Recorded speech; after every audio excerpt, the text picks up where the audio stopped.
You didn't have a choice. Did you ever have a choice? That's what I'm saying. Could you say, no, I don't want my fucking yearbook photo taken, fuck you? Like, you could, like, only thing you could do is just be negligent and act like you just weren't going to do it. And then they would try to track you down. You got to do it. But you just had to be resilient. No, I'm not doing it. Like, and you had to, your parents would probably tell you to do it. Well, think about it this way. Even if you didn't pay for it and get them, you still had your picture taken. Right. Because there were kids who were like, I didn't get photos this day. And they were still in line with you. Dressed to the nine. Yeah. Ready to look good. Because even if you weren't going to pay, right, you were still going to have the dress up. They made you dress your best. Get your haircuts. Yeah. Fuckers. Yeah. Damn. That's some wild shit. That's how I know I was ugly. I'm fat and all. Maybe they like the fat. But that's how I know I was a pizza-faced little shit.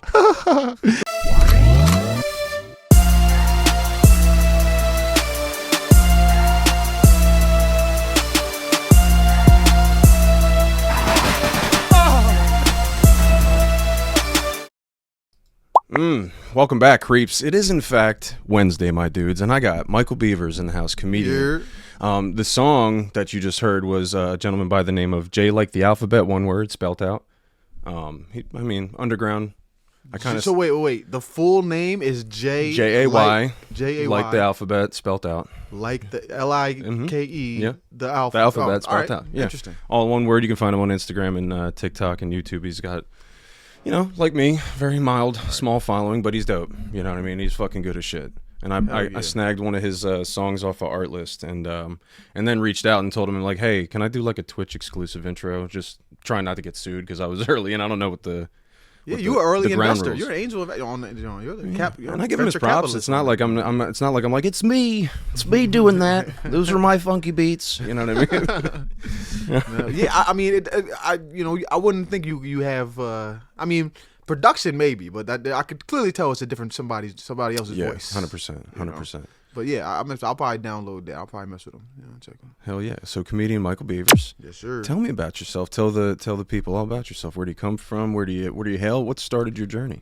Yeah. So I'm from Burlington Township originally. That's grew up. Yeah. So about I guess like 25 minutes from there. So it was like that's where things started, and I still live there. I still live with my parents. So it's I didn't go anywhere. I came back, but I've done a lot of things. I mean, like before coming up to comedy, I didn't really know what I was really trying to do. I mean, like I think I've had the idea of going into comedy when I was about when I was 18, when I first got to college, which I went to the University of Pennsylvania.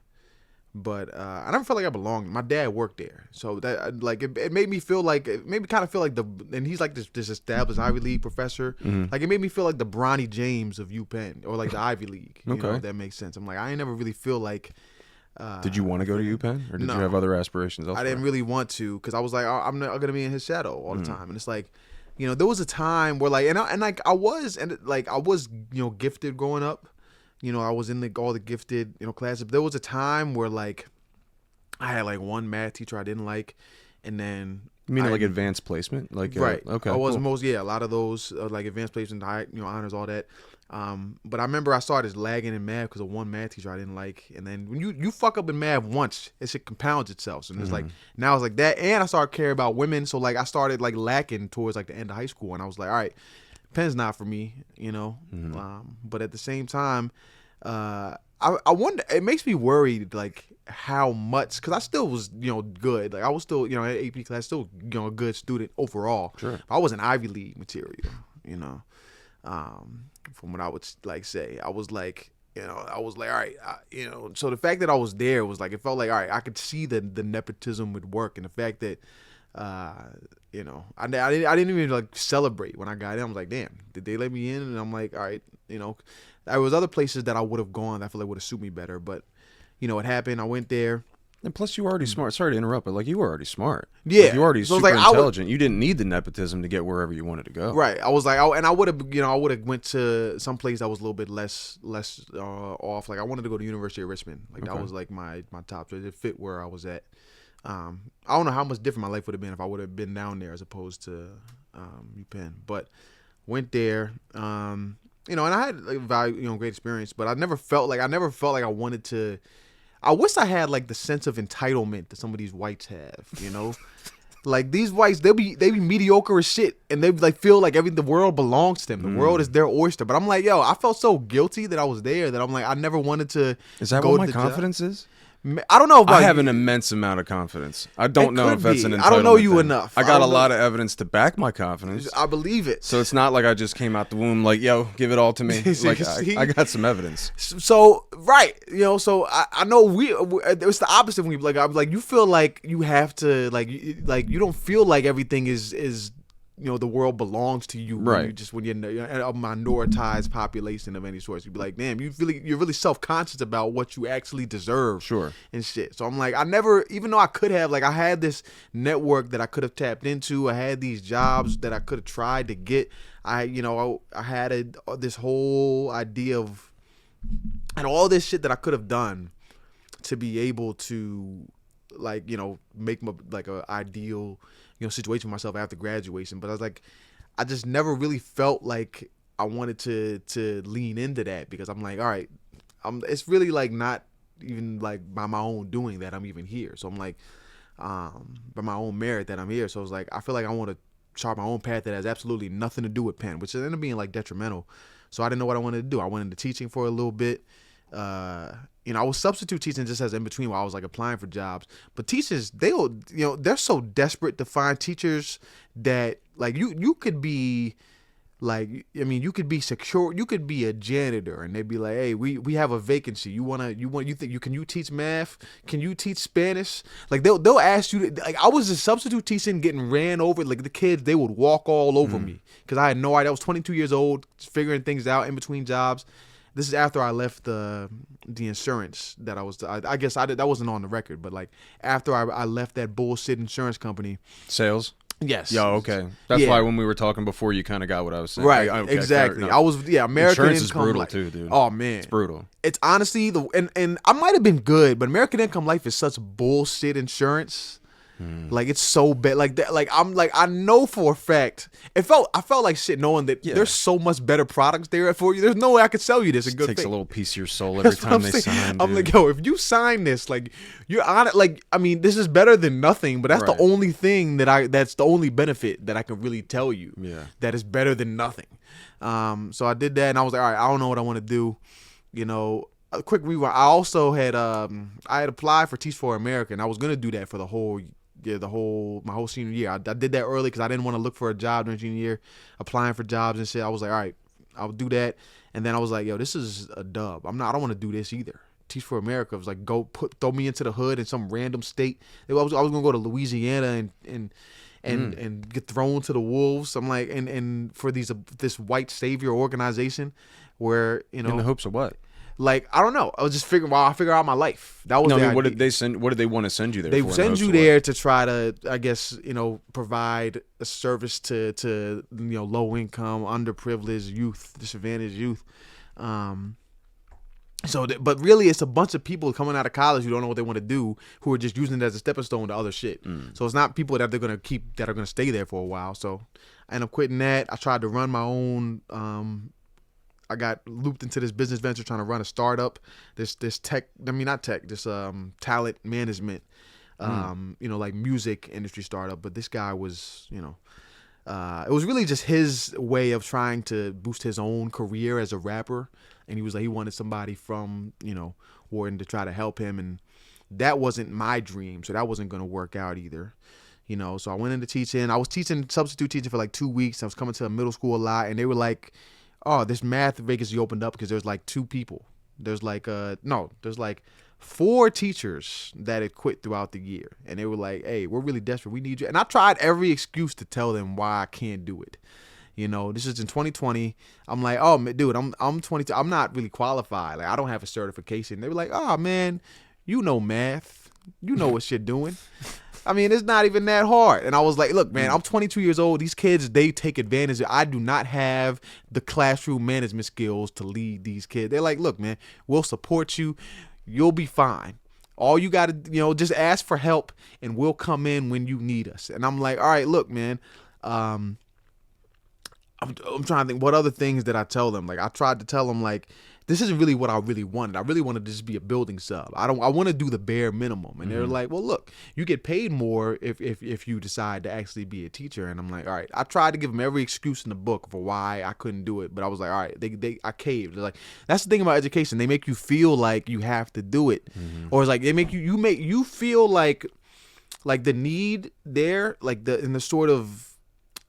Like you feel like if you're an altruistic person, like you'll feel like you're abandoning the kids if you don't like step up in this sort of way, or you don't like provide your your talent, your expertise. It's like a service. I mean, you get into teaching hoping to help somebody. Right, exactly. So it's like, and you feel like you're almost like you're abandoning. You don't got to keep messing with that. It's gonna keep falling. Right. Yeah. Oh, my bad. It's one of those things. It's such a great set. It's like it's so evenly I need to set make up. them a little. I need them a little bigger. It's in the works. But sorry. Either way, yeah, my bad. You're good. But, all right, yeah. So I'm like, all right. I end up doing that, and it was a nightmare. And from like February 2020 is when I started, and they didn't learn shit. I tried this, but like they came in there and it was like recess. Cause I'm like, oh, this is our free period. They didn't have a teacher all year, so they come in immediately, start throwing shit across the room. They start wrestling with each other. They start doing anything but trying to learn. Like the freshmen had to come in every day to try to help me, and I'm like, all right, man. And eventually, 2020, this was obviously, a very tumultuous year. So I was probably one of the only people in the world that was grateful for a global pandemic. I appreciated it at times as well. Did you? Yeah, hell yeah. Well, I mean, I was so great because for me, I didn't have to teach them in person anymore. Like, and being the step in, the substitute math teacher long term, that was the only way I was able to get paid. And I got to be able to be paid by doing like nothing, because we didn't do nothing for like a month. And all I would have to do is just like post a video. And then just and then they gotta send the work back. Yeah, and then they send the work back. I've graded, and then, like, it was the easiest way to make. I was like, all right, cool. So this saved me, because I was like, I was gonna stay there and just let them walk all over me, get called a dickhead every other day. It was not only the girls called me dickhead, never the boys. The boys would just be mean. I mean, and they would just be ignorant and disrespectful in the sense of like doing whatever they want. Only girls would say shit directly to my face. But this is just a terrible way to teach kids through a screen. As a guy with two daughters, like my oldest, it was the worst way to keep these kids' attention. Yeah, it was like kids are pulling like Eric Cartman's and like freezing the screen and then walking away. Like, you know what I mean? Like, they're just not learning shit, or they're like, my internet's not working. And the way that they would blame teachers for like they said that year, there were that nobody's gonna fail this year because of COVID. But I'm like, there were people that were failing before COVID, before the pandemic, and they get the pass. They don't learn. They don't know shit. Yeah. These people coming, they have no foundation. These kids barely know 6 + 7. Yeah, they weren't paying attention in the classroom. They don't. And now know. they're home. Their dog's there. Their fridge is 10 feet away. The sun's out. They don't have their camera. I'm like, because honestly, that year everything was asynchronous. So I would post it. They do it whenever. So that made it so that's like, all right, like to have the discipline to come in, do the work, and put a set up. Like when you have, because you're on a screen already, you could just go and play video games at the same time you want. And the kids knew they weren't going to fail. So it's like, there's a lot of kids that just didn't bother.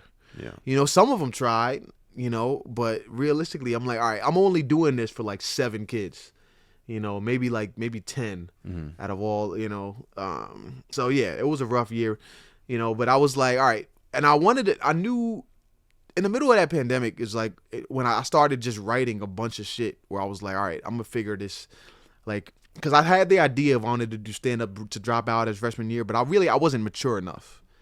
I was not anywhere close to being able to be a stand, because like, and I know it would have pissed my parents off if I would have quit, and tried to do stand up, and I didn't think I didn't have a plan that was robust enough to be able to justify it. But yeah, I would have been talking about getting my ass eaten. I would have been talking about getting my dick sucked. I would have been talking about sexual. I would have been talking about all type of shit. I wouldn't have anything substantive to talk about at 18 years old. I'm like, people that could do that, like I don't think I had enough trauma to that point. I grew up pretty privileged. Like I mean, my dad was a professor. Mom was also she's a Superior Court judge for the state of New Jersey. Like, there's no way that I would have enough to really talk about at that point. And it was really like the self-consciousness of spending 4 years at UPenn, knowing that I was like that that I didn't really like belong there.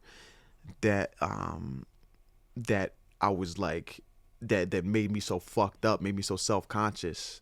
And also I guess the hyper masculinity element, because as a black male, you know, like I didn't feel like I fit in necessarily with all the black males. I couldn't even talk to them because I started, you know, I wasn't like as hyper masculine as them. I wasn't, because like when you, and this is what I talk about this on stage sometimes, like when you're a black male, you're supposed to be fucking by the time you're 11, right? I think that's early for any human. Exactly. But that's when my black dudes started feeling ashamed about it. And I know this because there was one kid who lost their virginity at 11. He was going around asking everybody if they was a virgin.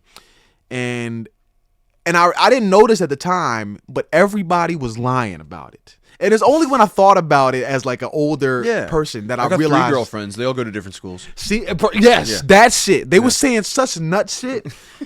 They were saying, I was like, oh yeah, man.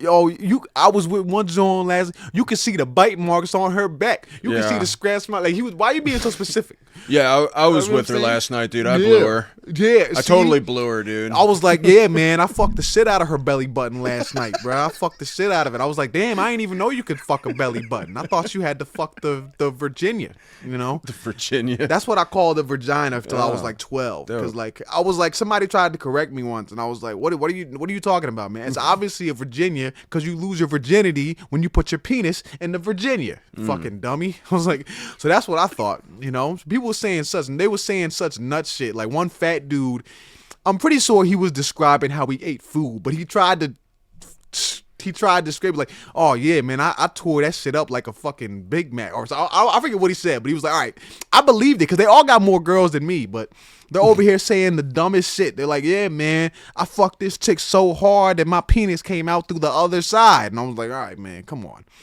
I'm like, all right, and I was like, I believed it at the time, exactly, and I was like, all right. They're like, oh, is that how it works? Yeah, and it was like, and he would go to these, they would make up this bullshit story, and the dude that had actually made a loss of virginity, which I think he might have got molested or whatever made him hypersexual, whatever the fuck happened. He would dap him up.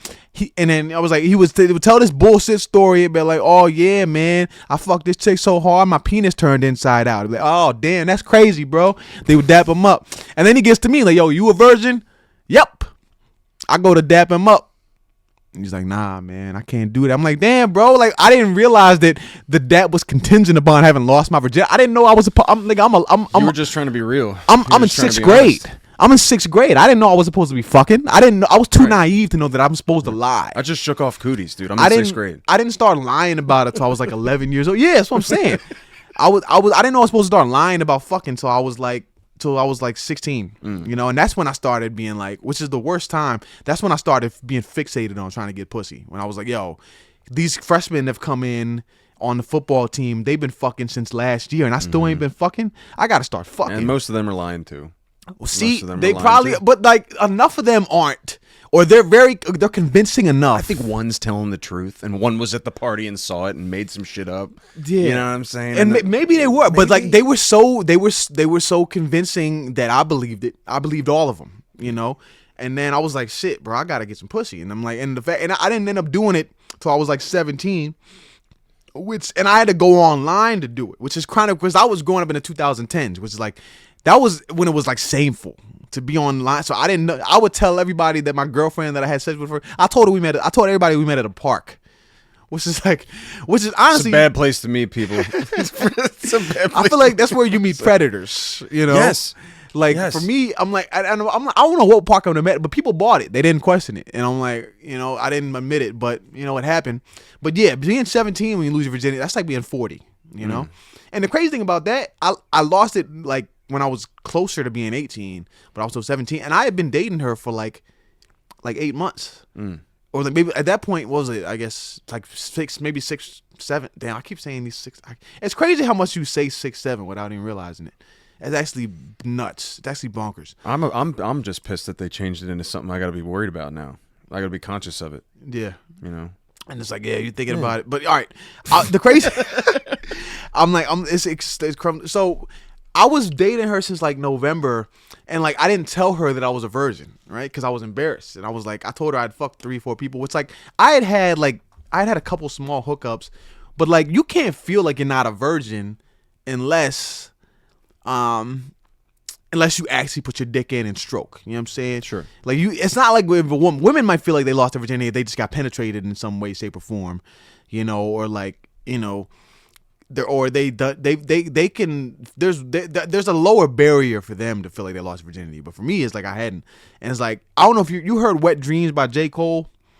I believe I have, yeah. You know, it's like talking about the first time. It was my first time. She was on my, yeah. That's basically the situation I was in. You know, like I ain't never done this before. But like but the thing is, the thing that bothers me, he was talking about all the things he's mad about, like how big his dick is, you know, the condom, you know, or busting too fast. Like, I didn't realize how difficult it was going to be to find the vagina. I don't know if this was a problem for you, but like, the vagina was so like that shit. First couple times, I'm sure it was problematic. Because the first couple times I fucked, I was hammered. Damn, really? Hammered. Oh yeah, dude. Yo, I was was a teen partier, dude. Yeah, because look, bro, there were people in my there was people in my high school that was partying, drinking since like 13. 100%. I could not fathom. Keg parties. I started doing like heavy shit, like in my late teens and shit. That's too. nuts. Yeah. I could not. I didn't start going. The only reason I ever got invited to parties, I didn't ever get invited. Actually, that's the other thing. The only reason I ever went is because I got a car at 17, and my friend, he hadn't turned 17, and he didn't turn 17 until like later. So I was just his designated driver. So that's the only way I got invited to shit. I was just such a square. So people were surprised to be like, "Oh shit, Michael actually went outside." I'm like, "Oh yeah." I'm like. Because he told me there was a party and he needed a ride. So that was it. But yeah, I was, you know, and I did drink a little bit, but like every time I was trying to hook up with my girlfriend, she would be horny, she would want it, I would be horny, I would want it, but like I would try to put it in from the back and I would be fingering her. It was always easy to find it with my fingers for some reason. It's a little bit more maneuverable of a digit, you know what I mean? Yeah, but it's like you can't just look. I'm like, there's no way, because for one, like, plus it's your first time. You haven't felt that down there before. Yes, you felt this before, I'm sure. Like, I felt the fingers. Like that was always easy. All right, but like my dick is bigger. Guide. See, I would try to do like, you ever seen Indiana Jones and Raiders of the Lost Ark? You know how he just swapped the yeah. I would try to. You put it in your finger and like. I would try to just swap my dick for the fingers real quick. It was like, just swap that shit, and just sit and wait there for anything to shake and move. See, and, all right, we're good. I was like, all right, we're good now, right? But like, it would always close up. It would always close up when I would try to do it, and I was like, yo, the pussy was right here just a second ago. That's bro. the rolling ball right there, and you have to roll all the way back, start from the beginning. See, and I would try so hard to try to put it in there, and I would be like, it would just disappear. It was gone, and I was like, how the fuck?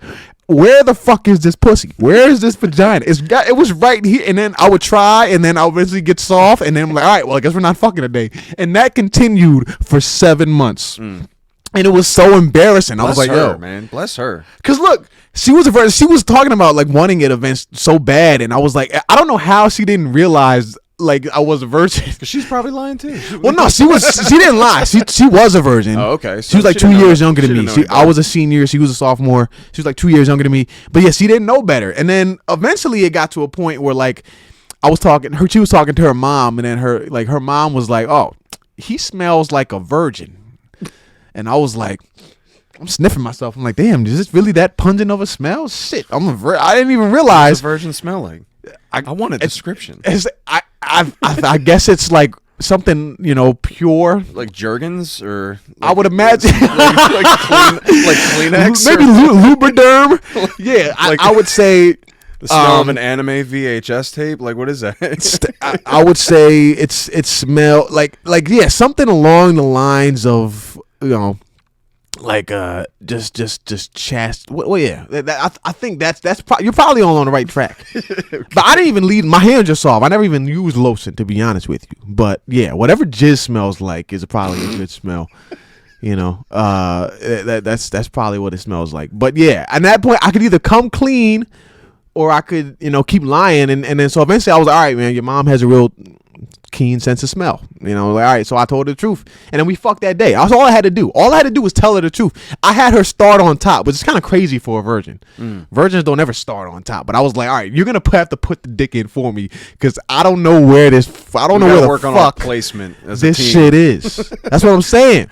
I don't know where the pussy is. So like, and the only way I would be able to find it and do other positions is if she would start on top and then it'd be open enough to be like, all right, now I can find it because I opened it up with my dick. Now we can do other positions. But we always, every time we fucked, she started on top because I just wasn't confident enough that I'd be able to find the pussy otherwise, right?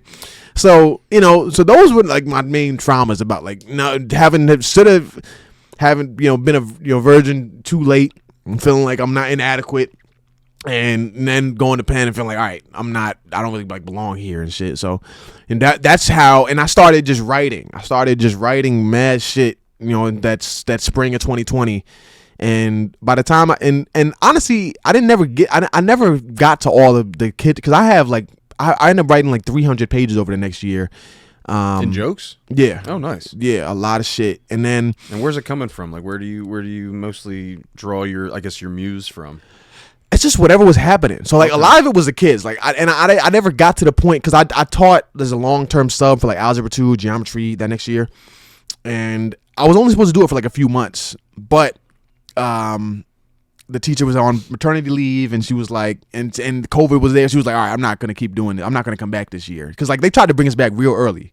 Like they brought us back so early that I had to get the Johnson & Johnson vaccine that gives you like blood. Like I was like, yo, this is fucked up. Why are you bringing us back already? I'm sure they threw saline in me at some point. Yeah. I was like, this isn't even whatever. And I was like, all right, I mean, I need to get paid. And I was like, they're offering this shit. I do want to get vaccinated just cause like I'm not trying to be subject. Cause I had COVID. I caught COVID in 20. That shit was miserable for like 2 days. I didn't even care. My job was like, you better get it or you're fired. And I'm like, yeah, do I like this job enough? And then the doctor's like, well, you really should because people might die. And then I thought to myself, like, I've snorted drywall by mistake. Put it in me. Like, if it keeps people safe, just put it in. What's the worst? Like, maybe I grow another arm. Maybe they are tracking me. Who gives a fuck at this point, Yeah, I mean, look, they're tracking you in plenty of other ways. They got my Face ID. Apparently, Epstein was breezing through our fucking photos as kids. Oh yeah, that fucking the yearbook. Yeah, cool. I'm glad I was an ugly little fat Jewish kid. I love that. I mean, saved me some trauma. Sometimes they like them fat though. They like a little chubby. I feel like close, dude. You see, I don't know, man. I don't know. I don't think being fat's gonna save you. Nah. I think they like them little meat on the cheeks bones. For clapping, and there was plenty. It was like, plenty cheeks for clapping. They could put their dick in other folds. Before I found my gym membership. It was like, see?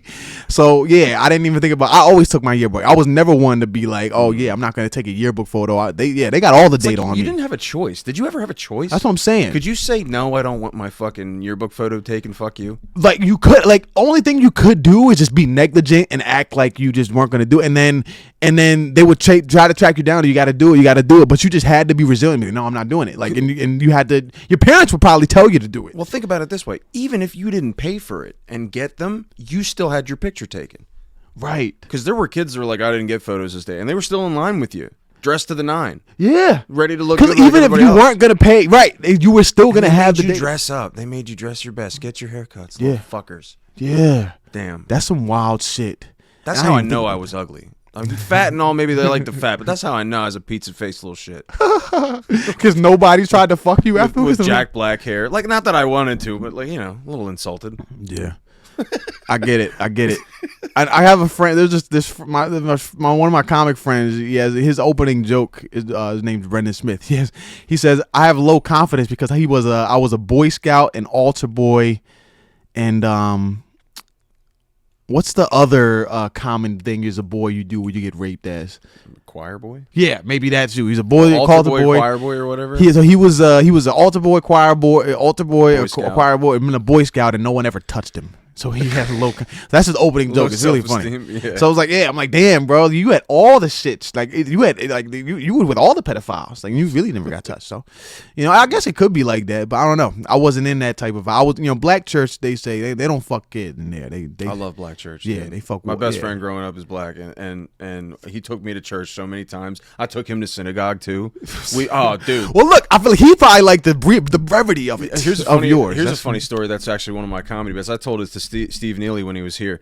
I had black people in my bar mitzvah, and like that's dope. My best friend Anthony had to. You look like you listen to black music, bro. I love all music. I love all music. I love I love rap and all that shit. I love all that. But my bar mitzvah, and Anthony had his grandma take him because he's 13 years old. That's when you get your bar mitzvah and shit. All right. And they're doing Hebrew prayers, and they're not even anywhere close to hymns. You know what I'm saying? Nowhere close. And she's in the front row going, and we're like, Shema Yisrael. She's like, Yisrael. She's like doing her own shit. Dead ass, dude. And my grandmother's behind her losing it. She's like, she's like, she was mad that she was just trying to like clap along. She was doing her own rendition of like Hebrew prayers because this shit is so boring. That's 100%, dude. I was like, you gotta spice it up a little bit. You black. I used to like because my grandma went to a Catholic church and I used to love it because like, all right, it would start because the other one because like I went to Baptist church where like you either had to go at 7 a.m. where I'd be falling asleep the whole time or 11 a.m. which would have to be like 11:15, 11:30, and then you there until fucking 7 p.m. Like you there until dinner time. Black damn church near. Funerals are the longest thing I've ever been to Oh, at a God. holy site ever. Oh God, Oh, that's the whole day. You honestly you can't do anything. Jews sit shiva, so you like take a whole week and you don't leave your house, and family members come and they bring you stuff. It's a whole thing. I would rather do the whole week of sitting shiva than a black church funeral. Holy shit, dude! It was like. But 9 the thing hours. is, the food be busting. 100%, and it was more of a celebration of life. It was only sad for like 30 minutes in the beginning, and then they're like, "All right, celebrate his life. He used to be in the Rotary Club," and like, It's all like- this shit. Man, no, we get hype. We tell the funniest stories too. 100%. Niggas be cracking up. They take turns. Anybody want to say something? And no bullshit. If everybody raises their hand, you're sitting there all fucking day. Oh, yeah. Everybody's gonna say their piece, and that's beautiful. It's beautiful, but it is boring as fuck. It's like it's a long time. It's like good, honestly, yeah. when my grandma passed recently, and I thought that we were gonna do the repast. I thought we were gonna do the burial, but we didn't do that. So all we did was the service, and then it went to food, and I was like, "Oh, this is perfect." I'm like, we didn't have, and everybody went, and nobody wanted to stay that long, so we only had a few people, come do remarks. I was like, "This is the best funeral I've ever been to." I was like, "Shit, we get to eat after like only an hour and a half, 2 hours." I'm like, "This is unheard of." See, Jewish funerals are quick, but the food's not that great. Oh yeah, The food's not that great. Damn. They're like, all right, it's cold. Let's get inside. All right, who wants some lox and schmear? All right, everybody. I don't even know what food they would have. I've never done anything. I've never been invited to anything Jewish like that. Really? Never. Oh man, we gotta start hanging out more. I'll bring you to some shit. Yeah, because I mean, I don't know. I didn't get invited to anything. That's the other thing. I didn't get invited to a single Sweet 16. If you're on that single white people bar have, mitzvah. if you're on that white people have no flavor in their food stereotype hard, I'm not gonna help that at all. Unless we go to like brisket. But if you go to like a holiday dinner, like a Passover dinner, it's the blandest shit and the worst thing ever. Boneless, unseasoned chicken breast. That makes sense. Yeah, okay. It's like that white chicken, that boiled chicken. You ever had boiled chicken with no seasoning? Oh God. Yeah. That's rough. prototypical. And you wonder why I had black Caucasian- friends. Get a little spice in my life. See, know what I'm saying? you had to diversify your cookout, portfolio. The first cookout, dude. Anthony's uncle Kev was like, I don't even know what to feed him. He's like, do you like flavor? if I put salt on this shit, am I gonna kill you? I'd be like, Scared the fuck out of me my first time, dude. it's kind of like when like Holocaust survived, they didn't want to feed them too much because like it's gonna make your stomach explode. gonna hurt 'em. It's gonna hurt. It's like, you're not ready for. Did his You're not mom ready for pack him seasoning. something? I'm like, it's like, I just give him a peanut butter and jelly sandwich. Exactly. Crust cut off. I know they sensitive. Just give him a boiled hot dog. I'm like, yo, I mean, but look, that sound like all right. That sound like a good way to kind of like have some variety and shit. So, you know, but man, how do we even get there? I was like, what was I talking about? You were talking about your nervousness to busting nuts, and then your nervousness in college, and then you started writing. Oh You yeah, said all you right, had right. like 300 pages written of jokes Yeah, alone, so and I think did we that trailed off. all year. I did that all year, and I'm like, all right, bet. And then like I was still living with my folks at that point, but when I had to start going back into the school, like it was like 4 days a week. I was like, all right, this is the time. I want to start going to open mics. I want to start being there, and I don't want to put my family at risk every time I do it. So I'm like, all right, now I'm gonna move to Philly, even though I wasn't really ready. I should have just still probably stayed, but I wanted to get out there and do comedy. I wanted to be out myself. I wanted to fuck. I wanted to, because I thought that's the thing. Living with my parents the last few years, because I had an injury and I wanted to quit my job. So I was like, all right, I want to move back. So I had tore my Achilles, wanted and had a surgery. I was living on like a 3-floor joint. I was like, all right, this is not ideal for me to be here by myself anyway. And had complications on it because I tore it twice and I had to have second surgery later on, all this bad shit. But I was like, all right, this is a good chance for me to be able to go home, to quit my job, figure shit out, not have to go too deep in my savings. And you could live with your parents and still get pussy. I found that out. And I'm like, all right, if women fuck with you, they see what you're doing, and it don't matter if you're broke. Cool. Your parents, I mean, honestly, they don't even have to know about my parents. All they got to do, I come, say I live in Jersey. People don't want to, even if I lived on my own in Jersey, hoes don't want to travel out there. They don't want to come over the bridge. No, they want to be whisked away. You got to pick them up. I mean, if maybe, but like, honestly, they'd be like, they're more likely to be like, just come here. Honestly, I've had chicks, I had one chick, she would rather fuck in an alley than come to work. Because I don't know if I even told her that I live with my folks. I just told her I live in Jersey, and I'm like, I would be there, and like she would we would like fuck really outside of her apartment because her room would be dirty. She wouldn't want to see the room, but it's like it wouldn't matter to her. So I'm like, I realized I learned this after years. I'm like, all right, I thought I had to have my own place, and I have to be really rent burdened. What's the word? Like where you're rent poor, I guess. Rent poor, yeah. Where like just to be able to fuck, which I didn't really need, but I thought I did at the time. So I'm like, all right, I got to move out. So I did, and then I started doing comedy. After my first ever time doing it was Helium Philly's Funniest, which was a story a lot of people in comedy. Your first time was up at Helium? Yeah. At Philly's Funniest? Yeah. Wow. I was like, because look, that's what I wanted because that's the one thing was like, if it was just a regular open mic, then I knew I'll be able to back out. But like for Helium, I'm like, all right, this is how I'm locked in. How far'd you get? I got bounced first round. Oh, okay. First time ever doing it. The first time, yeah. I mean, that first still shit, balls, dude. Yo, it's one of those things where a lot of people do this and they tell people, but I didn't tell it. Because that's the thing. The level of confidence that I had is actually insane. Like I've done the competition since then, and I've done much better, and I've never had as much confidence that I was gonna win the whole shit as when I had never done comedy before in my life. I'm like, I never done comedy before, but I could win this shit easy. I was like, this is gonna be night work. I'm like, I'm funny as shit. I had all these pages written. I'm like, I'm a fucking genius. Mm-hmm. I'm a comedic savant. I'm gonna be able to win this shit in no heart. And I was really thinking to myself, like, all right, if I don't win this year, then I'll just win next year. That's literally what I was thinking. Iverson of comedy right now. Yes. Practice. Right. Practice. Yeah, I don't need practice. Like that's what I'm thinking. I don't need to go to open mic and try my shit. This shit is funny. I'm honestly. And I was really thinking like, I'll do this in this round. I'll do this in the next round. This shit is just fucking hilarious. And I was like, all right, I said some shit. I got people really offended. I made people walk out in the middle of my set. Did you really? Yeah. It was really just this one, this comic who is actually now my friend, which is how crazy. But like, and it's a comic who had actually won Philly's Funniest in the past. But I was making jokes about like fat white women.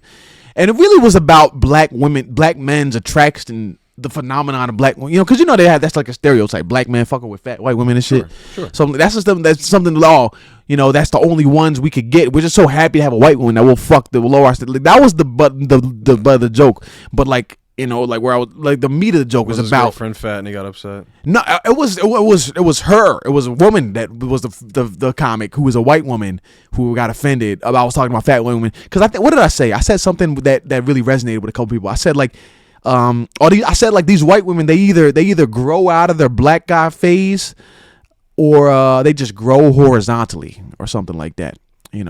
So like. I said, something along those lines. Like they because the black guys are grow into it. Yeah, say that again. They either grow out of it or grow into it. Right.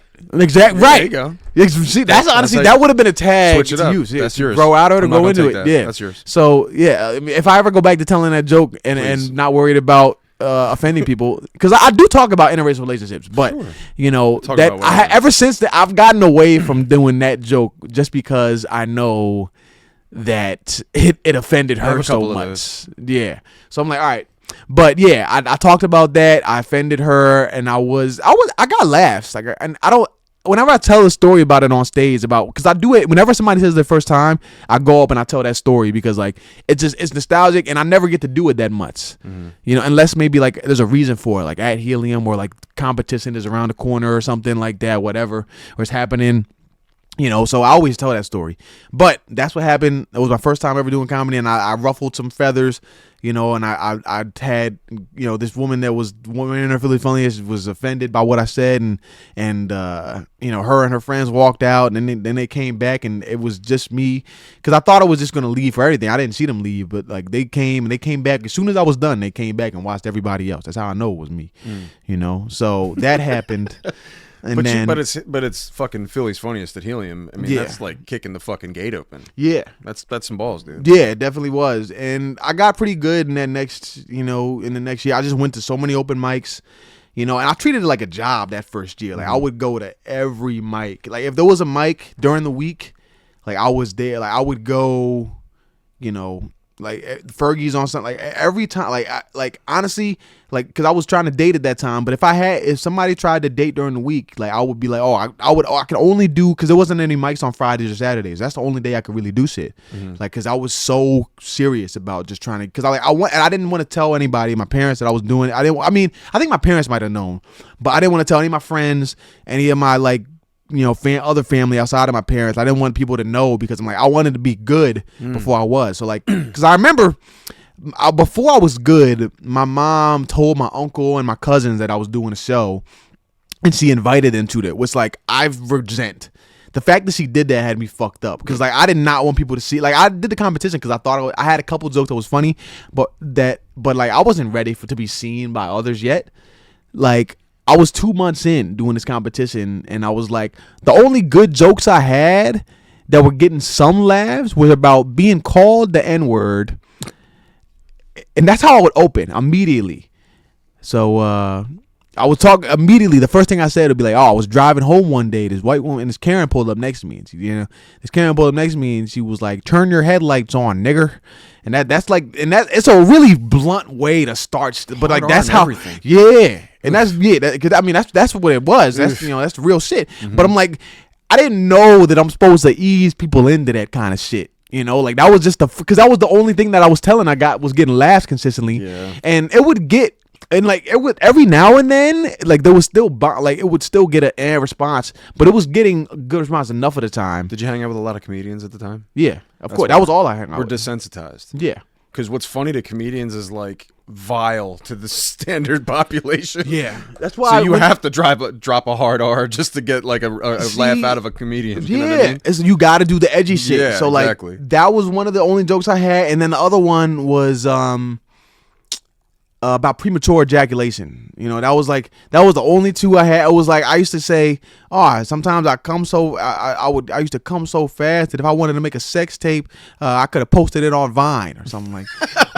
that. So that was like, which would get a decent laugh, but it's no substance. It is a good joke. It is, and honestly, I could probably throw it back in, if I do it in the broader context of some things. Now you can change it up now, because since Vine's gone, you got shorts, you got reels, you got TikTok. Right. But honestly, Vine, the fact that Vine is only 6 seconds, Vine's it's better. like that's where Vine's it really hit, and people understand. But that's really, those are then obviously I had some tags about it, but like that's all I had, and it's honestly terrifying to think like this is the perception that I talk about being called a nigger, and I didn't even, and the thing about that is like I stopped telling the joke for a while, because like I realized like. Because the whole joke, I talk about like how it's like it's kind of crazy that she could be like considerate and hateful at the same time. She told me, turn your headlights on. Like, why are you like, it was racist, but it was also courteous. And I was like, I wanted to be like, I want to say fuck you, but the one thing I wanted to tell that the bitch was thank you. So it felt really weird. So and then the joke would end, but I was like. And I stopped doing it for a while, because I'm like, yo, I'm acting like I'm okay with being called nigger, and like black people don't seem to like this joke as much. I'm like, so I stopped doing it, and then I realized I can't let this white bitch in the story get away with calling me nigger. So I added something to the end where I'm like, at the end, I ran her off the road into a tree, and now it's a complete joke, because like I can't. It shows that I'm not okay with being called, and I have to be like retaliate essentially. In a way, I can't just let that shit slide. I mean, it really happened though, right? Yeah. No, I mean, the last part not the didn't part. happen. Yeah, no, not but the yes, because that's the thing I realized about comedy is like sometimes you have to be able to, fabricate some elements of a story to be able to make it fit a joke structure, or make it like a complete joke. You have to. You really got to know the audience too. You got to know the audience. They got to get to know you. You got to embellish before you start it. dropping that. Yeah. Like I've made the mistake of calling my wife comes to almost every one of my shows that I've ever done, and I was like, I call my wife a cunt all the time, and then my friends and I think that that's hilarious because like it's not. It's like a loving way. I'm like, come here, cunt. I got something to show you. So, you know what I mean? It's never like you're a cunt. Like, it's kind of like a term of endearment almost. It's like, of course, I'm at Robert's Bar and Grill, and it's like an older scene, and it's nothing but old white ladies up front. And of course, they heard you say it. I'm in a microphone. I'm in a microphone. I'm hosting. Oh shit! I didn't know they had open mic. No, I wasn't hosting. I was a guest spot. I was like a fucking 15-minute guest spot. And I was like, I call my wife, like, it was before, how's everybody doing? That was the first thing? Cunt came out before, give it up for your host. You know wow. what I'm saying? Yeah. Because look, I have a cunt thing where I say cunt, but it's like after I've already gotten, because, my last name is Beavers. Mm-hmm. So like, I should be allowed to with a last name like Beavers. That's what I'm saying. So like I joke about the last name, and then the punchline is about about cunt. It's like but yeah, that's kind of that's bold to come out and immediately. I feel like that's something you do once you have a fan base. Yeah, and like they know who you are. Cunt encompasses many races. It encompasses that's all inclusive. It encompasses half the planet. That's honestly There's no limit. There's no barrier. Like that honesty is a very broad. That's very very. I still have that one size joke. fits all. I still have that joke. If I'm I feel like it's something for the end of the set. For salespeople, it kills because we're sick bastards, just like comedians. Yeah. Like, I believe it. And like I can use the same. A lot of comedians are salespeople. I have been salespeople. It's perfect practice, dude. Yeah. It's literally a fucking open mic spot every time I meet somebody, and then if they're shitty, I can go into full fake ass Dustin professional mode. I'm like, yeah, of course, yeah, no problem. Let's go this way. But if you're real and I can kind of get a sense that I can be myself around you, I'll start throwing in a couple jabs about myself. I always start off making fun of myself. And I'm like, look at this storage compartment. Self-deprecation. And I'm like, I'm pretty short, but I could fit in this fucking thing. Like, and I hop in, or you know what I mean? Just get them laughing, get them in the mood, and then you could start turning it up, and you start. Hell yeah. Stay away from the religion, political views, and sales. You always do. It's just like anything else. But it's because who gives a fuck? That's the thing. It was thing with comedy too. Is like I realized like there's a lot of times I talk with Trump supporters, or I'm performing for Trump supporters, and like there's I know for a fact I don't agree on a lot of their views. You know what I'm saying? In a lot of ways I don't, but it's like at the same time I know what makes them laugh. Mm-hmm. It's like at the end of the day, my job is to make them laugh. I'm not gonna be like I'm gonna neglect to make you laugh. I'm gonna make you angry just because I don't agree with you. And it's like at the end of the day, it's your job. And it's like what I like to do is to try to see if I can say things that are funny to me that really are acknowledging, white privilege, or acknowledging what's wrong, or things that I think are wrong. And if I can get them to laugh, I know it's a good joke. Because like I talk about a joke where about making white people slaves, and I'm like, and on Juneteenth, and it's just a joke. But like, and every now and then there'll be somebody in the audience that I can hear be like, "Oh, that's wrong," and be like, "Well, yeah," and I was like, or that's not, or that's not okay. And I'm like, and if somebody does that again, I'm gonna be like, okay, yeah, the joke was wrong, but you know what was really wrong? And then I was like, cause like realistically, I'm telling a joke about this shit on stage. This shit ain't never going to happen. But niggas really experience this shit, so you have the audacity to be offended when I'm making a joke on the shit that like 400 years of oppression. You know what I'm saying? So have you ever experienced black privilege? Like in in a way, I've heard people say this, but like a lot of ways, that's kind of another form of like oppression. I would say like, a perfect example of it is like nobody wants to stand next to you at a urinal because they're almost guaranteed your dick is huge. That's black privilege. Or like if you and I are standing on in a gym class right now, guess who's getting picked before me? See, but in that's a way, black privilege. Short, stubby white legs. And you're right, but at the same time, there's so many black dudes with little dicks. There's crazy, and you know how you don't hear about the black dudes with little dicks. Exactly, you don't. But you know how, because like if you're a black dude, because I know this, I know black dudes, because I know white women who have fucked black dudes, and you know how self-conscious they got, because like, I'm blessed and highly favored. I'll be honest with you. I've got the Lord. Congratulations. And I could not imagine living. I'm very charming.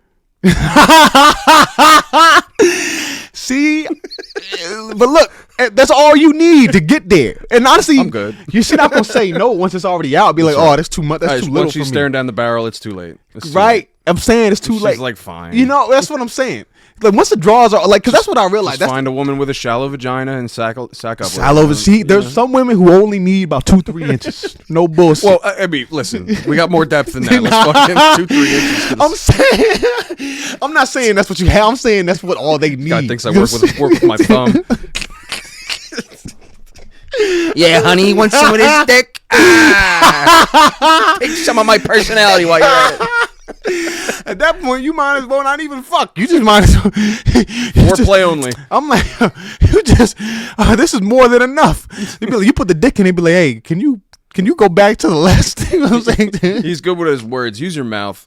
See, but like there's ways where, because like, and that's the other thing. That's the whole part of the reasons why side like I didn't go to the gym for years, because I'm like, what does it matter what I look like? Once I got my shirt off, that means he already wants to fuck. She's not gonna be unattracted to me by it. Like at that point, I'm good. And I didn't. And my dad one time was like, oh, because I would have a lot of holes in my drawers because I didn't give a fuck about, like, Same. yo, I'm the only one who's Same. gonna see. Who gives a fuck? I'm like, and my dad was like, if I was a woman and I saw that you had holes in your drawers, that would be it for me. I'm like, Bops. No, you know what? Fuck that. I got big balls. I got huge balls, and like I have a pair of underwear. They're worn down to nothing. Like if I squat, they're coming out. That's my laundry pair. Like See? that's the pair that reminds me it's time to do laundry. I was telling Danny Hicks. Yes. And they're gray, so they're fucked up looking. That's when They're you get to fucked that, up. I'd be like, all right, this is the last thing. Link I down know in I'm the getting description close. to my Instagram with Like, the underwear. It's like, nah. Honestly, if I get to, if that's one of the only ones left and I haven't done laundry, I'm like, I could either do it right after and be like, damn, I got to use this one, or I'd be like, oh, I'll do it before I get to that one. So I'm like, either way. They're Just remind me. the physical rendition of how I feel about myself right now. I'm like, you didn't do laundry. This is what you get, you piece of shit. Yeah. Go do laundry, you grown fucking man. See? But if you don't, your balls are gonna be scraping against your denim. You know what I'm saying? You might get a nut caught in a zipper. That's your fucking fault. You know what I'm Yeah, saying? so now that they have never been, I don't think I've ever had my balls be caught on, be at risk of getting caught on a I have zipper. notoriously long balls. Damn. Notoriously long. Not long enough to dip Damn. into the water, but like notorious just means people have talked about it before. Wow. Yeah, like, in whispers. Like, yeah, I'm this like, yo, big those long ball. yeah, Bill. average dick, massive balls. Yeah, it's crazy because like there's because I've done the naked comedy show. I don't know if you heard of this, but I have not. Oh, you have not. There's the comic that hosts it talks about how long his balls are a lot. So I've seen probably more dicks than most people because I do that. I go to sex parties and shit sometimes. I've been to jail. I've seen plenty. You've been to jail? Oh, Yeah, wow. so Yeah. I've See, seen people plenty. are scared. I don't know what it is. There was a comic on Facebook that was talking about dudes that'll have their like old dudes who have their dick out in the locker room. He's saying like they got their dicks out like it's a Diddy part. I'm like, bro, it's a locker room. What do you think they got their dick out because they're trying to fuck you?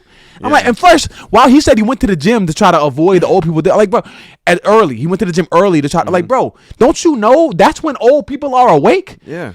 Why would you think going early is going to make you avoid And old when people? I'm like, and it's just dicks. And when that old bastard was in high school, they still showered together. Yeah. They still showered in the same room because nobody Like was it was- fucking kids back then. Right. And you could do that. And it's like everybody got all way more homophobic lately. I don't Yeah. know what the fuck. Like it got all and And I that's feel where like bullying definitely rooted in big. Was probably the high school showers. yeah, honestly, yeah. Because look, that's the other thing. I got pantsed and I was in high school. Hell yeah.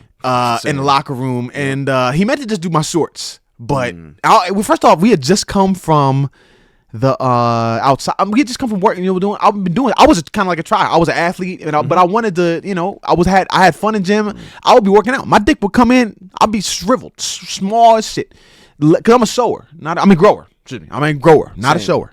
Right. Same. Right. Precisely. Yeah. That's. I feel like there's very rare to find growers. Sowers. I keep them mixed up. Sowers are pretty rare because I feel like Yeah, it's showers just look like they're flexing. Growers are like that's a magic trick. right. Yeah. The fact that the fact that it goes from what like it can be to it's actually this physics this anatomy is actually fucking nuts. Like this should not be possible. Yep. But when I got pantsed, my shit was as small. Like my shit was like a damn like it actually was just like pressed up. It was like a belly, but it's like a second belly button. Like that shit was like tucked in. It was like could not get smaller. And like I was a virgin at the time, so I couldn't say something slick about it. Be like, your mom liked it though. because I wasn't fucking. No. So I just had to sit there and be like, damn, his dick is little. Came out. You know, I think the only reason why I didn't, and I thought I might get more shit about it, but this is how I know most of us were showers, because nobody really shitted on me about it. Because like I thought I was like, You mean damn, growers?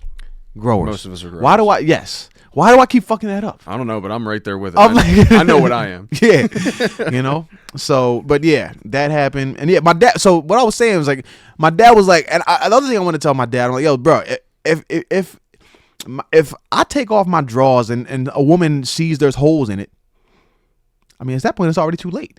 See, now there's no way holes in my drawers is gonna be like, oh, well, I wanted to fuck you, but I mean, if there are marks on your dick that line up with the holes, then that's probably going to stop it.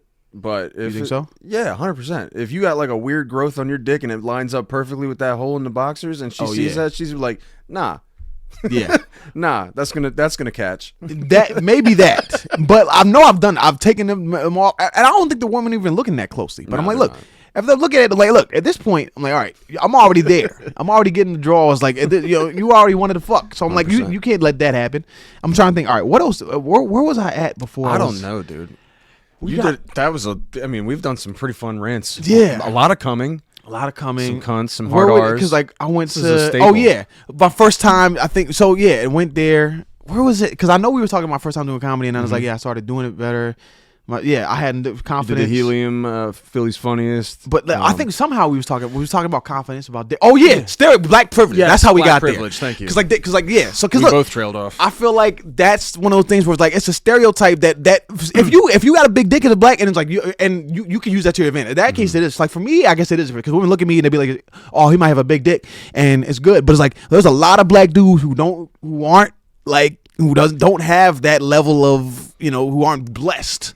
So then it's like at that point it's even worse because the fact that it's a stereotype and you don't live up to the stereotype is like, damn, what the fuck happened? Where's the rest of it? Now it's even worse that you have a little dick. And that's one of the things I talk about because it's like I don't like this idea that I'm because of a black man I'm supposed to have this sexual prowess and I'm supposed to be better at sex. Like I want to be right. It's a lot of pressure. I want to be just as mediocre at sex as all you white motherfuckers. You know what I'm saying?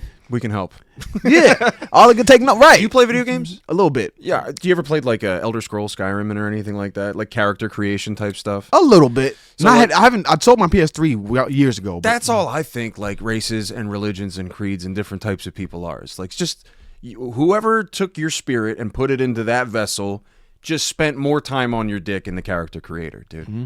Mine, I guess, more charisma if you're a Fallout fan, but like, yeah, it's one of those things where he was more looking for somebody who could hide well, but also talk his way out of some fucking shit. You know what I mean? With me, that's what I think. Like, if you go to like a dark elf, he's better with magic. If you go to a Nord, he's stronger and has certain. You know what I'm saying? That's what I think races are. I think that we're just character creations, right? Yeah, because like somebody was having fun with my ass. Somebody, because like there's a lot of black dudes who are good at sports, but there's a lot of black dudes who suck at sports. And I'm like, and you said there's more black dudes with tiny dicks out there than people think. Like that sounds. I've learned this. That sounds like memeing. That sounds like memeing a fucking character. It's like, and I don't. Yeah, and. I'm gonna make a black guy. I'm gonna make him huge and muscular, but I'm gonna give him just this shriveled up dick, dude. Yeah, but look, so I feel like there's some dudes who, because like one of my closest female friends, she's is fucking a black dude that's like African but like he said his dick was average, but said it was the best shit she ever had. Like so because the black dude calls themselves. Is technically non-binary, so they go by them, but they call themselves a pleasure dom. So it's like, so some dudes, some black dudes, that even if they're not blessed, they'll find a way to make a strong impression. I feel like that's one of those things that like if your dick don't live up to the stereotypes, they'd be like, I gotta figure out a way to compensate. At fucking and not have a massive cock. Yes, like you could be good at fucking. Absolutely. So 100%. Like some dudes, they'll internalize so much to be like, well, I'm gonna show you. They got something to prove. They got to make it hurt. Yeah, they go or they would be like, all right, you go remember this shit though. That's not making love. That's making gravel. Like you're trying to just pound it into sand. Like So that's why I say like when people talk about black privilege, like there's ways where it's like, all right, I could point exactly how this is actually the opposite of privilege because because that happens. And how do we get to talk about black privilege? Because we were talking about white privilege. Yeah, so And like, then with and I've then talked I'd to asked people. you, Yeah. have you ever experienced black privilege? Right. And then gave you a few examples. Yeah. So like that's where that's where I want to be. Like I want people to I don't want to just only say shit that like is edgy. Like I want them to be able to think about certain things or think about how like Then give both perspectives. right, 100%. exactly. So like that's why I'm like, all right, and there's sometimes as a comedian like I'll be self-conscious about certain jokes because I know that they're laughing for a different reason. Like when I say like I one joke about like being in allowance as a kid, and it's like that's not normal for black people. I say like normally if you're black and you get an allowance, they call that parole, and it's like that's really a joke. It's supposed to be about the prison industrial complex. Sure. It's really more about like how harmful and how predatory it is. But I feel like some conservative people will hear that and be like, they'll just think it's about black people. Yeah, black people are criminals. And I'm like, and it's like, it's really not. So that's why I'm careful about doing it, because I'm like I don't want people to think that it's like it's more about like the system that's built against us than just about the character of black people and like the immorality of black people, which some people think. Or like I got another joke about NWA where I talk about how I grew up really trusting police. That's how I know I'm privileged, and I'm like. And then I'll talk about how like when I didn't trust them and I was like, so I couldn't get down with NWA because like first time I ever really truly remember lying was to a cop, and it was at the behest of my father. He's like, "Don't say shit." He's like, don't say a fucking thing. See, I feel like that's the opposite Cop of asked what me black. a question. I was like, "Oh, I knew. Fuck that guy." Right, that's smart, but I don't know. I feel like there's a lot of black people to be like, do exactly what they say, even if you're wrong, because they're like, oh, it's different. So I'm like, but I didn't, because look, I feel like the dichotomy between like the Blue Lives Matter folks and Black Lives Matter folks, I feel like is like because I grew up in like the suburbs where police are solid, like it's totally different in urban areas where there's like a lot of black people than there are in like in suburbs where like meant to be white, because like in suburbs they're doing what like they're supposed to do, they're being helpful, whereas like in the urban areas where people are saying it's toxic, like that's where they're more operating like the overseers and the slave patrols, and they're like really meant to be more suppressive and kind of like enforce the natural order of shit, So it's like that's where I feel like the difference is. Like the people that are saying like they think that like people saying black, that are condemning cops are like they have something against what the suburban cops are doing. When the suburban cops be chilling, So that's where I think it is. So like, but like I would tell this joke about being NWA and being like, oh man, when I heard people say fuck the police, and I was like, and I couldn't get down with NWA. I had a like racist reaction, defensive reaction here in NWA. And when I heard fuck the police, I was like, my goodness, who do these unscrupulous niggers think they are? And I was like, and it's like, they do nothing but protect you, ungrateful sons of bitches. You blue lives matters. This is all a joke. What a great way to use the word unscrupulous. Yeah. It's like, oh yeah, that's some people that point that out. I was like, my vocabulary, I find, sometimes Perfect. These 4-syllable words That's can really hit. shit right there. Yeah, Yeah. right? So, but some people hear it and think like that's how I actually feel, which is because that's how they feel. Be like these, and I'm like, no, that's a joke about how I used to feel, not a joke about how like I am. Like people come up to me talking about I agree with your politics. I'm like, I'm pretty sure you don't. Like because you don't understand. Please go away from me. I'm like, yo, I'm saying like this is. joking. I had this fucked up view of like, oh, I didn't understand why NWA was saying that because I grew up in the suburbs. Like, and that's why like. And saying it in front of black people is fine because like usually they know what I'm talking about. Yeah, they get it.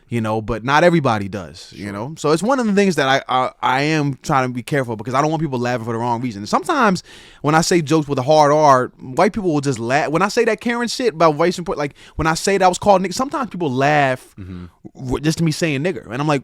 And then I always acknowledge that when people laugh because I'm like, yo, that wasn't the funny part. Like were you laughing at a part that was just like that's actually supposed to be like a part where you're supposed to be like like you're not supposed to laugh at me being but some people I don't know sometimes that's funny to people and like a comic Aaron Shock Bell he talked to me about that. Yo, he makes sure like he told me to listen to what's making people laugh because like you don't want people to be laughing at you or laughing at black people and thinking you're giving them permission to do that. Like you need to be like careful, and I'm like I try to internalize that and keep that in mind, and I've always tried, but it's like there's times where I could even be more careful because like there's times where like I'll talk about my own. I got a joke where I talk about my own personal biases where like there was like teenagers fighting in the mall, and I was like I just assumed I was like it was white people that saw some Negroes fighting at the mall, some young Negroes fighting at the mall, and I just assumed they're up to no good, they're trying to profile us and that shit. And then I realized with horror that nobody told me the race of the teenagers. And I just naturally assumed they were black. And it's like, that gets a decent response sometimes. But like, there was one time I made a black couple, like, well, this one black woman, she thought I was like making fun of black people or saying that I'm acknowledging black people. Like, what I'm trying to make fun of is my own implicit bias, but I'm like, she took it as like, oh, you making fun of us and all those white people, and I'm like, so it's something that I'm always trying to It's be a balancing act, yeah, for sure. trying to be, because I'm like, I want people to laugh, but I'm like, I don't want you to think you laugh for the wrong reason. I don't want you to laugh for like The ultimate goal is laughter through equality, you know? yeah, The ultimate goal is like that's why we punch up, right? Exactly. Everybody's got some shit about them. Just like everybody's got a character creation skill, or from Jump Street. Like maybe you're a little bit faster than the kids you grew up with, or maybe you're good at, math a little bit better, but like everybody's got their fucked up thing. And not everybody that belongs to that particular group has that fucked up thing, and not everything with that fucked up thing is part of that group, you know what I'm saying? It's always like the equality of it all is like, if I'm going to make fun of myself, I got to make fun of everybody. Yeah. If I'm going to make fun of fucking everybody, I got to be ready to be able to point it right back at me and be like, I'm just as bad, so I can talk about it. Fuck it. Like, we're all shit. That's why we're all shit. Yeah, that's part of why I say, like, because the point of me talking about my own implicit bias is because I'm like, that's why I know it's bullshit when people say, Right. oh, I'm not racist. I couldn't be racist. I don't have a racist bone in my body. I'm like, get the fuck out of here. Sure you could. That's what I'm saying. Sure you could. There's no way. So I was like, first of all, the absurdity of talking about bones. Who the fuck has a racist bone? How the fuck are you going to figure out I what think bone Shane is Gillis racist? said it perfect. It's like, how hungry are you? Yeah. And that's in that moment. And yeah, and I people think that was lost it. perfect. That I remember that joke. That joke was like it describes it well, and like Yeah. and it's like, yeah, you're not hungry right now. If you're always starving yourself, you're always going to be hungry. You know what I'm saying? If you're always starving yourself of other people, you're always going to be hungry for it. Yeah, so that's one thing. So yeah, but that's something I try to keep in mind. And now and then yeah, but I was going to open mics, every as much as possible, trying to get good and just trying to figure out how to get laughs. And I would do things here and there. I won like a clean comedy competition within like a year doing shit. And then that next year, Philly's Funniest, I made it to like the semifinals back when it was like 4 rounds. So that was like when it was like the top around 20. Okay. Out of like 300 plus. So I was like, all right, that's when I was like, I started to be all right, now I know I'm actually like good. And then I ended up being the runner up the next year. So it was like of Philly's Funniest, which, didn't end up meaning shit for me. I thought that was going to be, I was like, I was so close. This is definitely going to change my career. But it's like, I mean, it helped me get booked more on like independent shows, but it didn't really do shit. It didn't really do shit for me. Like with Helium, like I was like, all right, that's what I say. Like, because some people talk about they tell people, oh, you were runner up, and they're impressed by that. But I tell people, like, who wasn't impressed? Helium.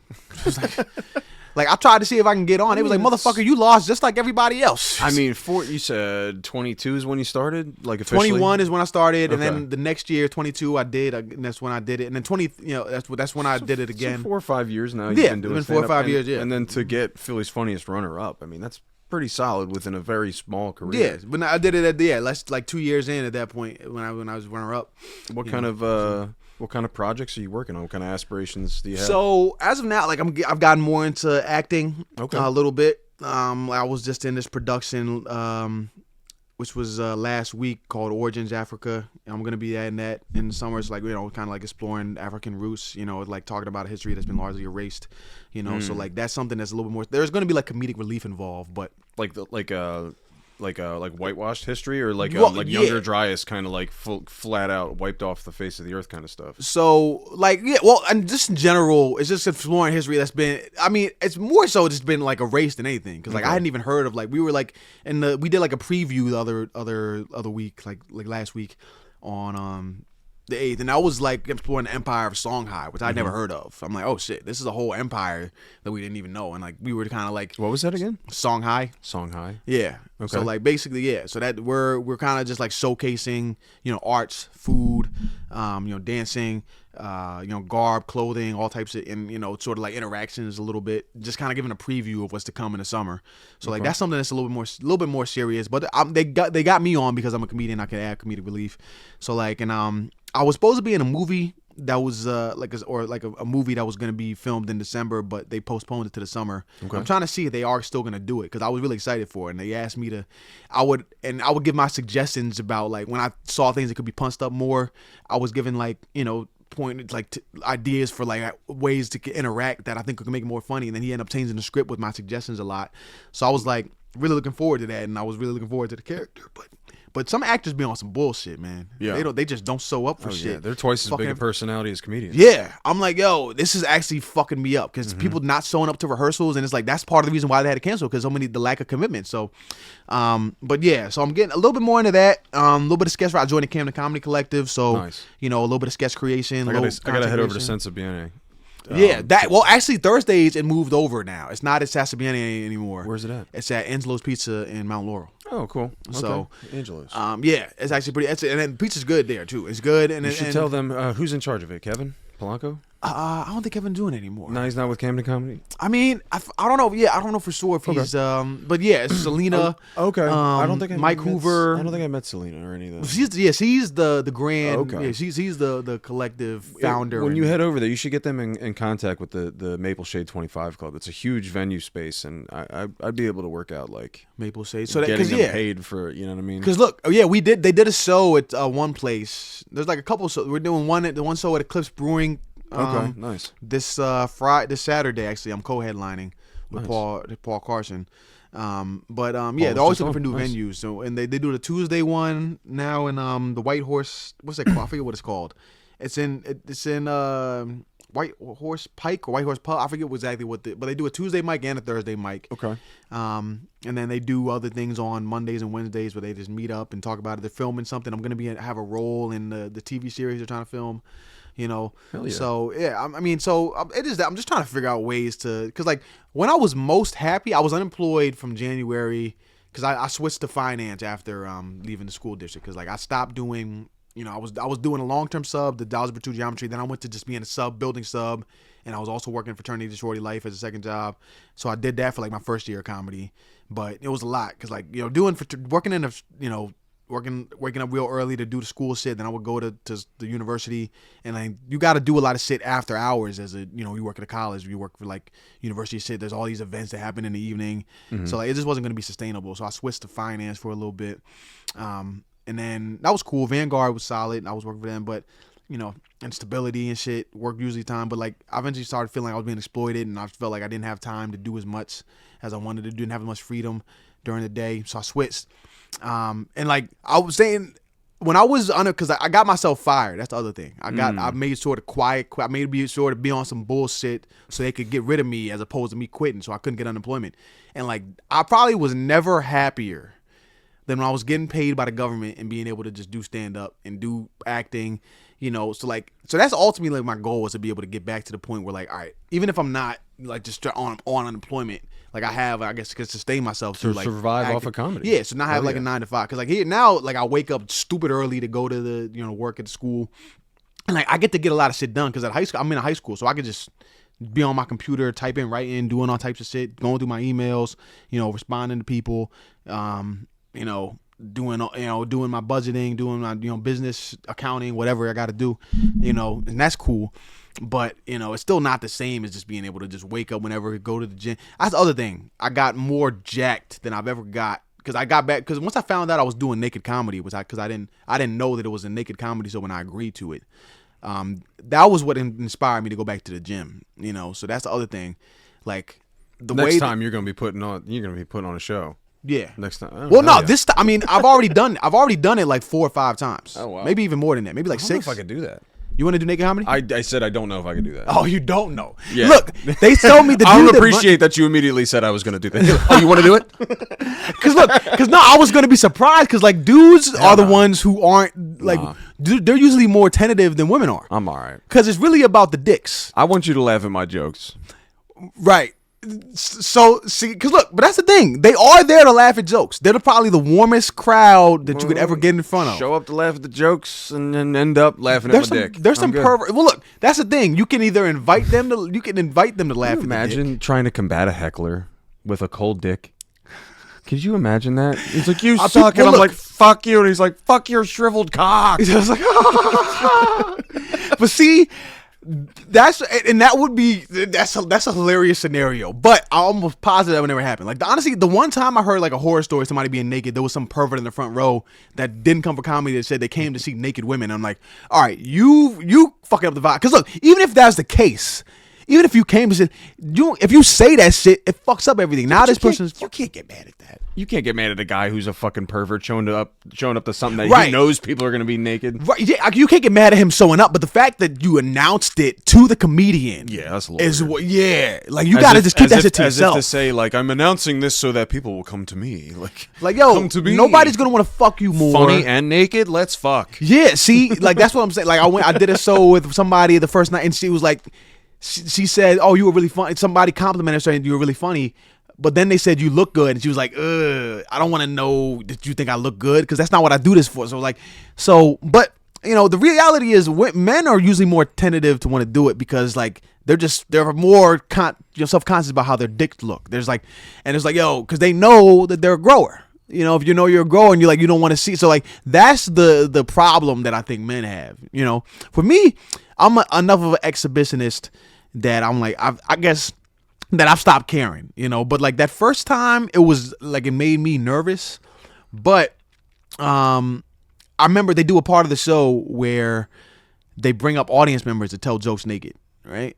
You can volunteer to tell a joke ass naked if you want to. So like I hadn't watched any of the show because two of the comics said, I don't want you to look at me. And I was like, oh, I was kind of disappointed at that. I'll be honest with you, because I'm like, I thought we was all gonna I thought we was all gonna be ass naked in the green room, fucking around. Yeah. I thought we was just gonna be in solidarity with each other, but I was like, Balls oh, out. I guess just balls to the wall, just nut up or shut. You know what I'm saying? But it wasn't like that. And when I looked and I saw who was there, and I was like, I looked because there was one black dude that was in the audience that wanted to go tell a joke. I'm like, I gotta make sure. I want to.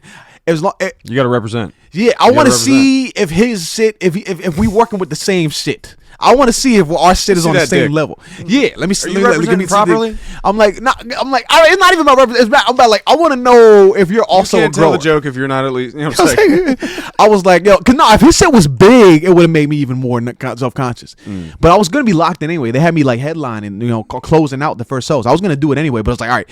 It put me at ease seeing, all right, his shit just as small as mine. Say word. I can do this now. I was like, all right, cool. I'm gonna say word. It's all good. And then after that, I was like, all right, and then because like I would look, and this is how I've seen a decent amount of dick since then.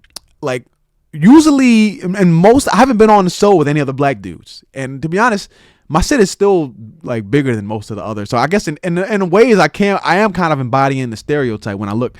You know, because the smallest ones, unfortunately, Oh, see, now your black privilege is showing. it is. I'm like, but it's like, yeah. Boom! You're right. This is where, because like I still had, but the thing is, I also tried because I remember I took like Viagra to try to get myself. I wasn't trying to get an You're erection. trying to fucking stab the front row? No. You're trying to like I'm just trying to be a little bit chubbed up, so I just have, so it's just not shriveled. shoved. Yeah, I'm trying to hurt people. Yeah, no, because it's impossible to have a hard dick when you're performing. It's impossible. I believe that. It's impossible. Like I tried. It's impossible to do it. There's no way you're gonna get hard while you're on stage. But fluffed. You can Fluff. Exactly. You could be fluffed. Right. With And the Viagra. so I tried to do that. I tried to watch porn. One time I got it up a little bit, but there's no way it was gonna stay that way. Like I got it up enough that it'd be like, all right, Where this are is you a little. tempting all this? Like, is the green room just like a bunch of debauchery until everybody goes on stage, or what's Yeah, that? it'll usually be empty. People be out there They're just watching. The fluffing comics their be out nuts there up, like, watching. come on, I'm about to go on stage, and Yeah. just like fluffing it up Yeah, a little. Okay, a little cool. bit. Yeah. All right, right. But That's honest. so yeah. How did I get to nigga? I have no idea. We are at 6:00. You did want me to let you know. Yeah, that's cool. I got like another 10 minutes or All so. right, no problem. So, but what was I was talking about? Right before that, it was like what? There was something else that got us there. Exhibitionist. Yeah. You're Not caring about what people think. What? Yep. Your dick is bigger than most of the people's that go up there. you poured your black privilege all over my white couch right there. It's like, nah. Right. Because I was gonna say like it was Asian people that had the smallest one. That's what I was gonna say. Oh, facts. Yeah. So that was the white dudes were somewhere in the middle. So that's the thing. See, you don't have the small stereotype or the big stereotype. Oh, I'm not saying it's the smallest thing to ever have it, be shaped like a dick, but it's definitely, I'm glad I've got a good personality. You're right. Because if that was part of the mating ritual, and it was like, what do you think? May I court you? You know what I mean? You fucking whip your pants down. It'd be very much like the sports picking. They'd be like, fluff that up. Come back to me. Right. Damn, I gotta remember because like there was a way that this tied into shit. Sorry, there was a way. I probably helped us drift off. Yeah, so it's like because like no, I got into that for something specific, like. Oh, the gym. Mm-hmm. Oh, the unemployment. I remember now. Okay, yeah. Oh, unemployment. So yeah, that's the other thing. I was like, so I was at a point. I was as healthy as I've ever been. I was eating. I wasn't having to go to eat. Lunches. I was doing 2 meals. Like I was like, I don't know, but yeah, the unemployment, and I just had all these months where I was just getting paid to do nothing, and I was like, so that's where like I'm trying to get back to that. I'm trying to get back, and I was like. To being able to hopefully do like that gig work, because like I know based on my quality of where I think I'm as a comic, like I've done shows with headliners where I feel like I've been on par or better than the headliners, and I'm not to the point where like I'm better than every headliner. Like I've headlined or closed shows where I feel like there was people featuring that was better than me, so that happens. But like I'm saying, like at a level, like my level of consistency is good enough to like I could be able to feature and get a decent amount. You're confident, right? That I could maybe like feature regularly and be able to sustain myself off of that, or like.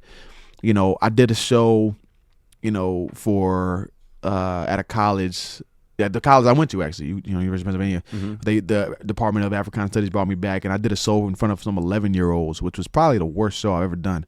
11-year-olds don't know shit. They hated me.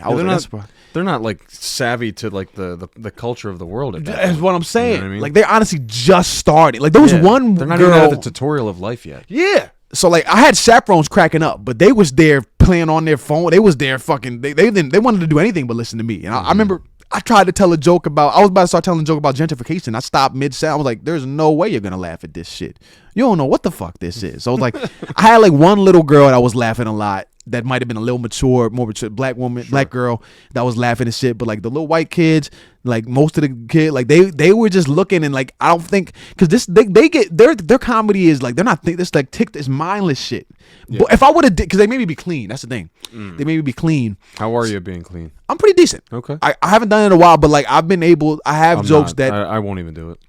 Well, look, I think censorship it's one of those things where like sometimes you need to be explicit. The fact that like if I get called the N-word and out in the world, I should be able to talk about that. But the thing about clean souls, like if I talk about it, if I say it, then I'm like, oh, it's not clean anymore. But I'm like, really, that's life. You know what I'm saying? So that's what I feel like it's a double-edged sword. Like I feel like I'm not going to be clean just in general because I feel like life itself can be explicit, and I don't believe in like censorship. But I do understand like the gigs that have paid me the best have always been a clean one. So like this one that I did, it paid me more than ever. So and everything I've ever gotten. So I'm like, and I feel like there's more out there. So I got to just look for those or just try it. Like going to colleges is what people do a lot apparently. You can get like $1,000+ gigs and shit, clean shit. So I'm like, finding more of that.